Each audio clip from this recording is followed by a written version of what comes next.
Hello, everybody. I'm Teresa Woodard in the WFAA studio this afternoon. We are going to take you live right now to the Valley View area of North Texas. You can see Governor Greg Abbott right there about to take the mic and brief us on the latest on the deadly tornadoes that struck last night.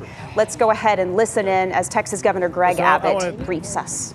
Thank everybody for being here as we report on this devastating tragedy. Texans across the state are saddened by the tragic loss of life and the storms that have now claimed at least 7 lives. There's no information that there's more than that who will be found deceased, but we know at least 7 have lost their lives. Another, at least about 100 people have been injured. It's hard to tell with certainty right now on that number, but based upon those who have already reported, as well as information from local officials, we estimate there being close to 100 people who were injured. More than 200 homes and structures were listed as destroyed. Another more than 120 were listed as damaged. I'll be shocked if those numbers are not increased as further assessments are made. And right behind us is a gas station which has now gone viral across the country. I saw the harrowing video inside the Valley View gas station as the tornado passed through, with the people stockpiled in there clinging to safety. It truly is a miracle that everybody made it through the devastation that destroyed that gas station, that they made it out alive.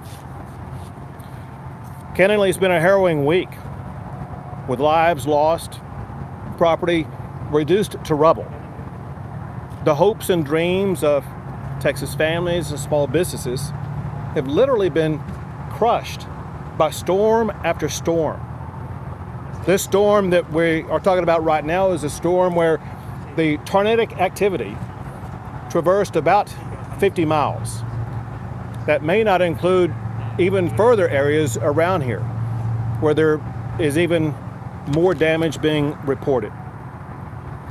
At the same time that we are going through the heart-wrenching loss of life, including the heartbreak of a family losing a 2-year-old and a 5-year-old child. When they woke up yesterday, they had no way of knowing how the family would be literally crushed by this horrific storm. But we've seen, amidst all of this tragedy, some heroism by people behind me, heroism by people who will never be known. We've had first responders step up and be involved in rescuing people, perhaps saving lives. The volunteer fire departments in this region have received rave reviews for their response to these storms. Texas Task Force 1, which is involved in search and rescue operations, has been their typical outstanding self. Law enforcement has stepped up and helped out. Local, state, and federal officials have all been a part of this solution process. But in typical Texas fashion, we have friends and neighbors and fellow Texans just helping out one another. And that's what we have come to see time and again in our state. It's one thing that makes Texas so exceptional, and that's the character of our fellow Texans who will drop everything to help out their fellow residents. It's a reminder that our lives, they're not measured by the adversity that we face. Instead, they're measured by how we respond to that adversity. Texans are responding with our typical care, love, and generosity that we have for one another.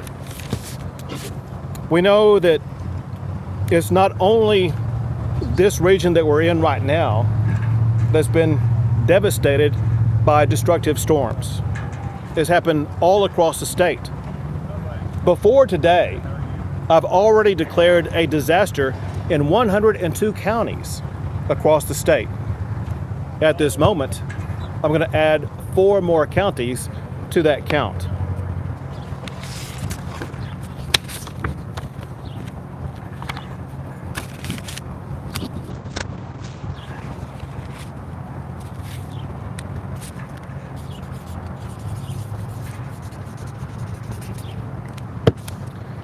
I've just signed a disaster declaration that adds Denton, Collin, Cooke, and Montague counties to the state disaster declaration.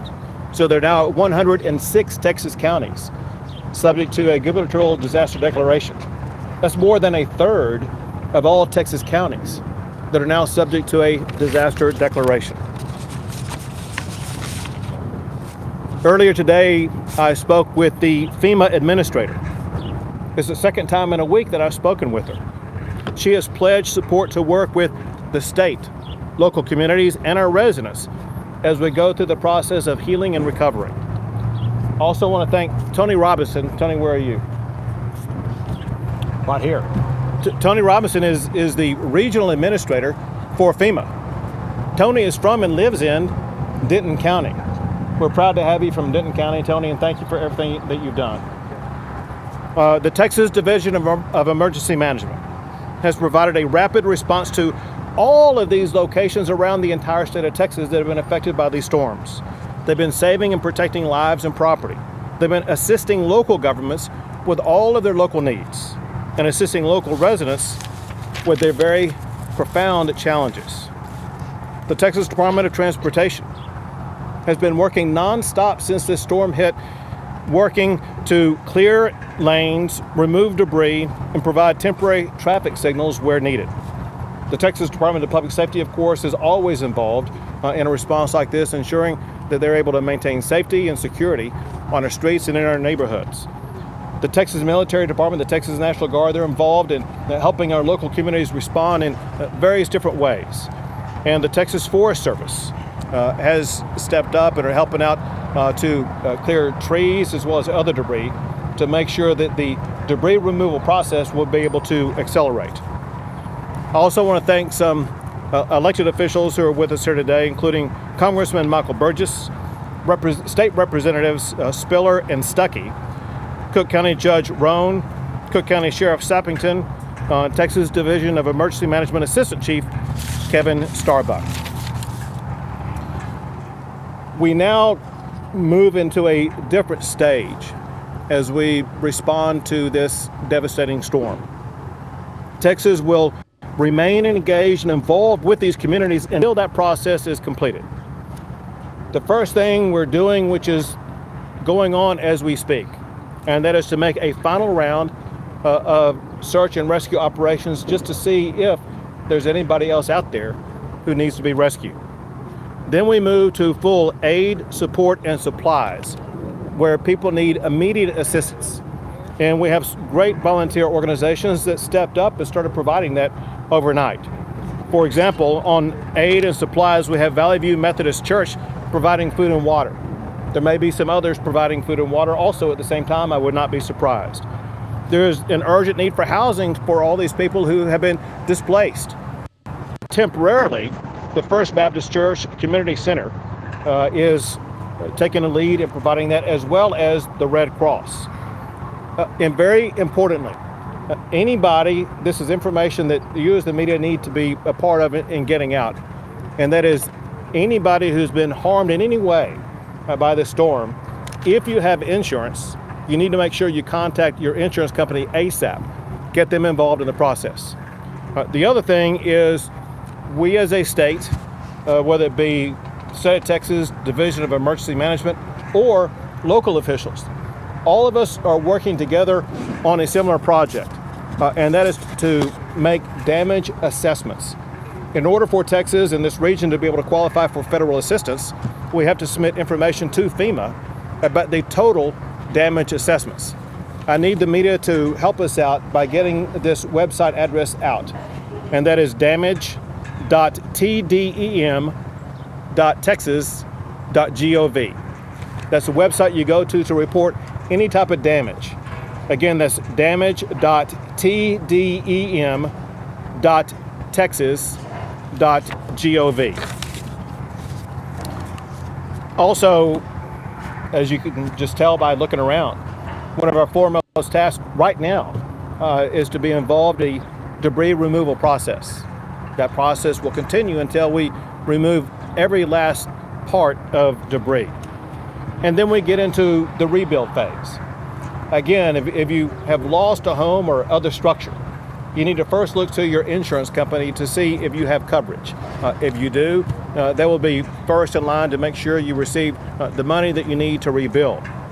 In addition to that, there will be the possibility of disaster assistance, and again, that goes back to reporting damage to damage.tdem.texas.gov. You know, amidst this rubble, when arriving here today, I drove up this road right in front of us. As I was driving up that road, you could see all of these RVs that were crushed and truly nothing more than rubble. You see what's behind you and what's in front of you. Nothing but debris. But also there is one thing that remains flapping in the wind. And that's the flag of the United States of America. I'm proud of America and our state for coming together at times like these. And my urge to everybody across our state, take a moment in time tonight to say a prayer for everybody who is in harm's way. They need your prayers. They need your support. And God willing, we will help them rebuild their lives as quickly as possible. Now I want to turn to Judge Rowan, County Judge of Cooke County. I would like to, first of all, thank everyone that's here. I would like to thank everyone who has taken part in the effort since last night, since the horrible storm that we had. I would like to compliment and thank the commissioners of Cooke County, who all have been here since countless hours since yesterday, taking care of debris, taking care of people, taking care of whatever needs to be done. I'd like to make sure that Ray Fletcher and the TDEM people that have been here, and all other people that have come here, get their recognition. And at this point in time, to follow up on what the governor just said, I would like to take just a moment, if you would, and I would like everyone on your own just to say a silent prayer for those that we have lost, our neighbors, our friends, and those of Cooke County that are no longer with us. And if you would, please, just a silent prayer, and I'll finish up in just a second.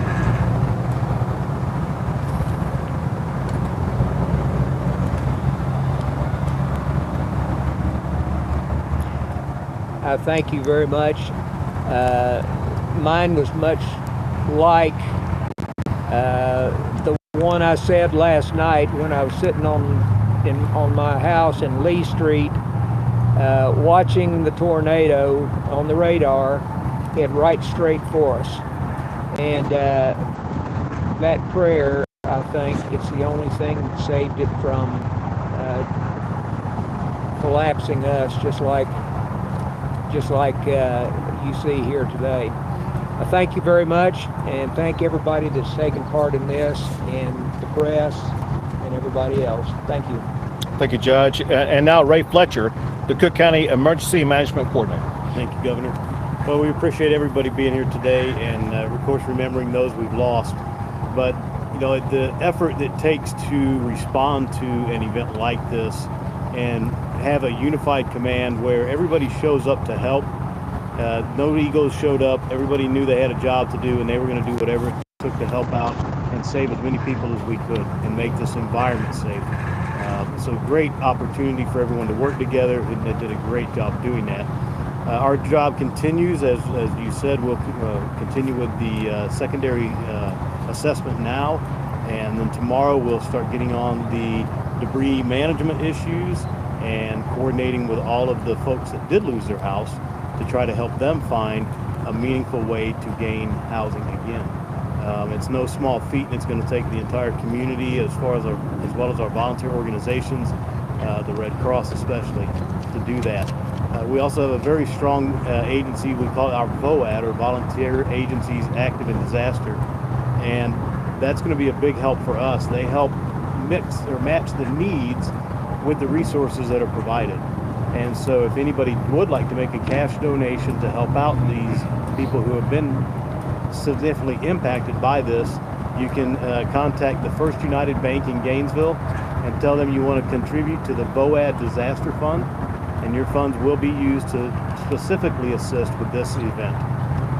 And again, just thank you all for being here. Thank all of our responders, the commissioners. Again, it takes a team and it takes a region that is willing to come together and help each other out in this time. Thank you very much, Ray. And now Kevin Starbuck, the Assistant Chief of the Texas Division of Emergency Management. Okay. Good afternoon, and I'd like to start off with just the importance of preparedness. Here in the state of Texas, we have a very dynamic spring season. We've seen it across the entire state with impacts down in the Houston area, Southeast Texas, and certainly Central Texas, and now even last night with the devastation here in North Texas. I can't stress enough how important it is for citizens to be prepared, to take some time to create a family disaster plan, to build a disaster supply kit, to have supplies for the first 72 hours, to be self-sustaining and to be ready for that. And then lastly, to stay weather aware, to stay informed of the hazards in our community. We had great partnerships with our National Weather Service and with others, so we're putting out warning well in advance. We were communicating with all of our local partners and state partners the threat that existed yesterday. And unfortunately, Mother Nature worked against us, but we were up to the challenge and responded. And our thoughts and prayers go to every one of those families that were impacted and lost loved ones or had loved ones that were injured. We continue to work together, and we will work with Cooke County and all the counties that were impacted last night to continue to rebuild and assist them in any way we can from the state side, and certainly coordinating with our federal partners. Lastly, as the governor has already alluded to, it's so important for us to have a total size up of the damage that exists when we have these major storms.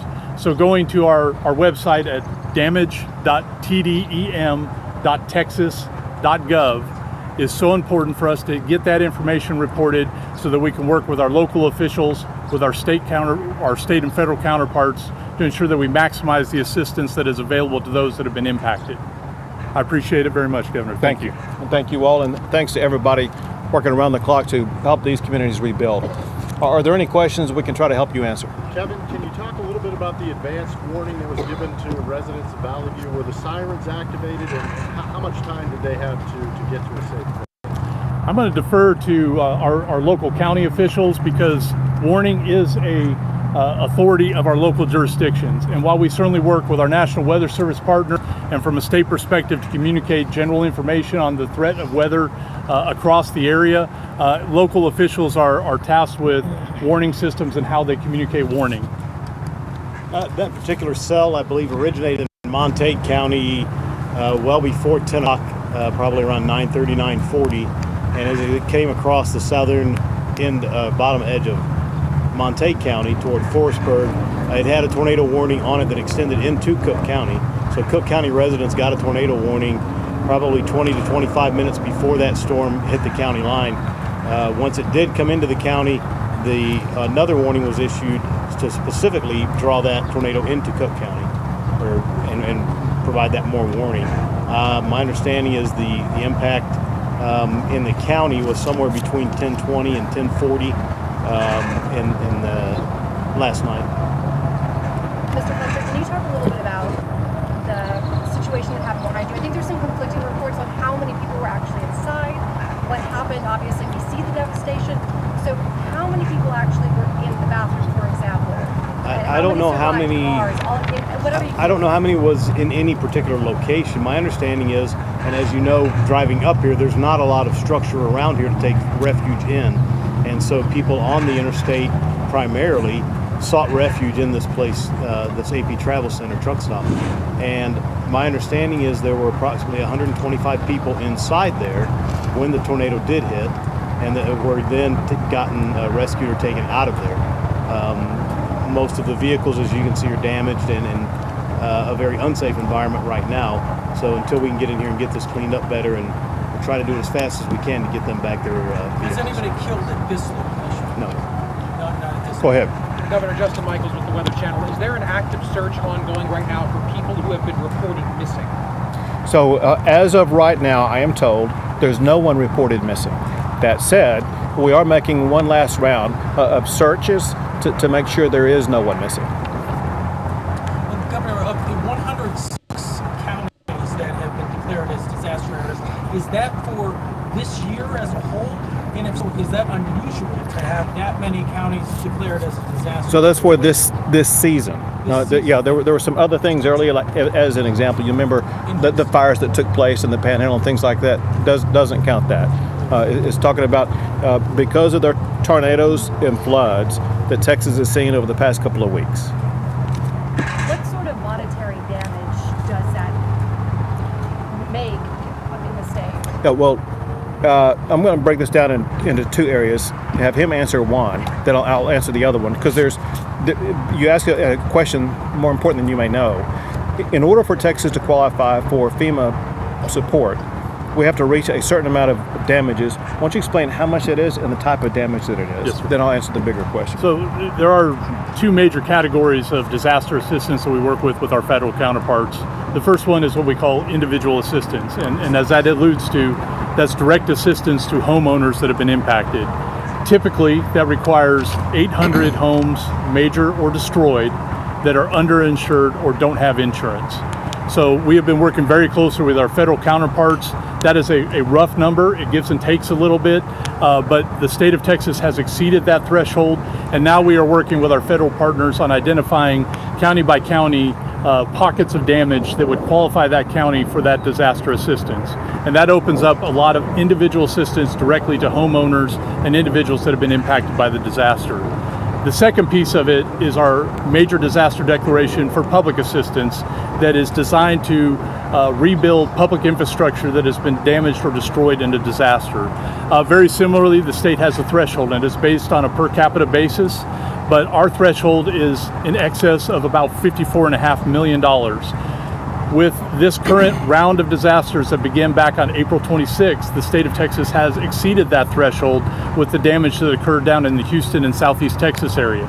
We now continue to look county by county for areas where we have pockets of public infrastructure that has been damaged or destroyed, and work with our federal counterparts to exceed their county thresholds to then make them eligible for grant dollars from the federal government to start to rebuild that infrastructure and bring those communities back. We feel that the 4 counties that were added to the declaration today, every one of them we feel will exceed that individual assistance declaration and will be added to the federal declaration for individual assistance. Public assistance will continue to navigate that and look at the damages to public infrastructure, but as we see here in Cooke County, the vast majority of that damage is to private property and individual homes. So it may not exceed that public assistance threshold, but we certainly are never going to stop until we overturn every rock and look over every piece of information to make sure that we maximize the potential benefit to our communities that are impacted and the individuals that have lost so much. Ray also mentioned, and I think very importantly, the importance of our volunteer organizations active in disaster in providing assistance to those that are impacted. There are so many opportunities to go to those classic agencies that we all know, the Salvation Army, the Red Cross, Team Rubicon, and others. But as Ray alluded, there is a local fund that will help individuals directly here in Cooke County. And we will see likely very similar funds that will be opened up in every county that has been impacted by last night's storms and other storms that have occurred prior to this. Do you know how many people in the 4 counties have had power knocked out, what the timeline looks like to restore that? So it's my understanding, as we get here today, there's about 38,000 people still without power right now. Encore is the major power provider to most of those folks, and they're working around the clock as we speak right now to try to get them back online. There's one local power company, Pentex, Pentex, where You said it may be a couple of days or something like that? They're hoping to have the last of it done tomorrow evening. I'm sorry, last of it will be done tomorrow evening for Pentex. I think there's some wire lines that need to be put up. Governor, has the National Weather Service assessed the strength of the tornado yet? So they have. We got a report on it, and if you don't mind, we can call her up. She can why don't you come on up? You can step right here. Step on in here, or you can have a seat, and she'll give you the full report. So the question was about the assessment with the rating of this tornado so far. I do want to say, first of all, our prayers go out to all of those who were affected. It's unfortunate that an event and a tragedy like this is bringing us here together today. And as he said, the recovery efforts and the community coming together is going to be a big aspect of it. There is a lot of cleanup that has to be done.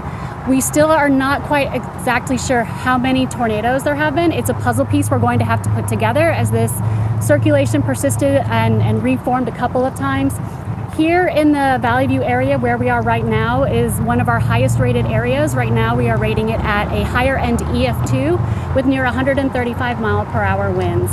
So we still have work to do over the next 1 to 3 days to assess how many tornadoes and find additional ratings. I don't have the ones in front of me for Montague, other parts of Denton, and we have a team in Collin County right now. Maybe have to extend into Hunt County at some point too, but that's where we stand right now. You said 135? 135 preliminary maximum estimated winds here, yes. Maximum gusts or sustained? That'd be gusts. Or associated with the tornado. Yeah. Governor, Go as you ahead. manage this catastrophe, your team here does more than 100 counties in Texas dealing with emergency declarations that you have signed. We're coming 6 days to 6 hours until hurricane season starts, and you're still managing all of these catastrophes. How is Texas doing as you go into yet another type of severe weather season, and every indication is this could be enacted? Texans, time and again, prove very resilient. And time and again, especially the folks on the Gulf Coast that have been through Hurricane Harvey and so many other tragedies like that, they come together, they rebuild very rapidly. They're very resilient. We're seeing the same thing here in Cooke County. And so we will piece our lives back together, get back to business, rebuild families. There's only one thing that cannot be rebuilt, and that's the loss of life. That's why we always stress to everybody, whatever you do in any type of storm, put life first. Protect life at whatever cost you can, because life is irreplaceable. Governor, you mentioned the number of homes destroyed and damaged. Do you have a number for businesses that are destroyed or damaged as well? I do not.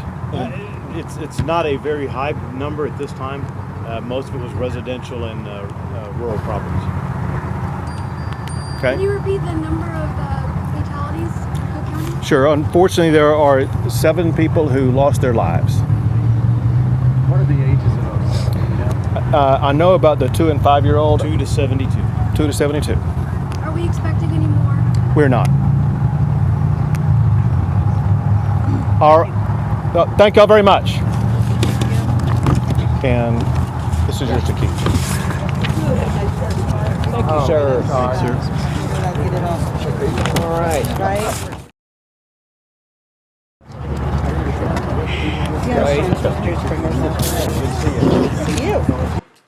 Okay, you have been listening and watching live to a news conference from Texas Governor Greg Abbott and some local officials in Cooke County. We also heard from the county judge, the emergency management coordinator, and someone with the Texas Department of Emergency Management. I'm just going to recap for you a little bit about what Governor Abbott said, and also bring you up to speed that it is approaching 5:30. That's the time we would normally begin a normal newscast on a Sunday evening on WFAA. However, the hockey game is in overtime, so we're going to come to you here on our digital channel, and we hope you stay with us here. So from Governor Abbott, he recapped those numbers we had heard throughout the day. Unfortunately, 7 people lost their lives in Cooke County last night. He told us an estimated 100 more were injured. He said that's difficult to know for certainty because some people may have just had scratches and there may be some other major injuries, but an estimate of about 100 people injured. More than 200 homes and businesses destroyed. Most of that is residential. You just heard that at the end of that newscast. And another 120 homes are damaged. So more than 200 destroyed and another 120 or so are damaged. He does expect that number will likely go up. The governor also added 4 counties to his disaster declaration. He signed the paperwork right there at that news conference. So Denton, Collin, Cooke County, and Montague County are all now added to a disaster declaration. What does that mean? It frees up money. It will allow more money to flow into those counties. And it also loosens some of the red tape that counties might have to go through as they try to recover.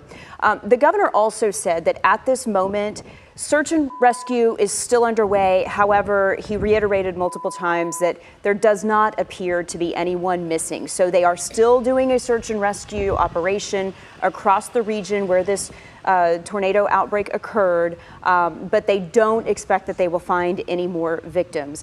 Tomorrow, they will move into more of a debris management and aid and resources mode where they will be out trying to help people clear the debris. They will also be making sure that people, have water. And of course, then the really horrible quandary is going to be to try to find shelter. When you have this many homes that have been damaged, destroyed, you're going to have a lot of families out there who need assistance. We also heard from the emergency management coordinator about those efforts. We heard from the Cooke County judge who talked about last night saying a prayer as he was in his own home, thinking that this tornado was going to come straight at him, and how thankful he is that he is okay. When it came to the warning, he did talk about the emergency management coordinator there in Cooke County said people in Valley View got about 20 to 25 minutes of a tornado warning, and it was around 10:20, 10:40 when that tornado actually did come into their county. And we did hear from the National Weather Service as well, saying at this point, it's still a puzzle to figure out exactly how many tornadoes touched down across North Texas. So if you will recall, last night, meteorologist Kyle Roberts was on the air for a good 3+ hours tracking tornado warnings. Started in Montague County. They went into Cooke and Denton and Collin. And by the end of the evening, I should say early this morning, Hunt County was also under a tornado warning. However, they are focusing their efforts really in the Valley View area, also in Sanger. Lake Ray Roberts was also definitely hit, and then a rural area of Collin County just outside of Salina proper. Those are the areas that we know of that really where the damage has been centered, and that's where the National Weather Service is doing its damage surveys. And they say it's really a puzzle. It's going to take them quite a while to try to piece it all together and figure out exactly how many tornadoes hit last night. They do estimate that the tornado that hit Valley View there at that gas station where the governor was providing that briefing is a high-end EF2. They say they are estimating, it's a preliminary estimate, that the winds were about 135 miles an hour. Okay, it is now 5:33. As I said, we have had coverage of a news conference from Texas Governor Greg Abbott and other local officials in Cooke County. We are going to step away from this right now, but again, as soon as the hockey game ends on WFAA, we will go into our newscast. Stay tuned to WFAA, and of course, we will have a show tonight for you at 10 p.m. Thanks everybody for watching. I'm Teresa Woodard.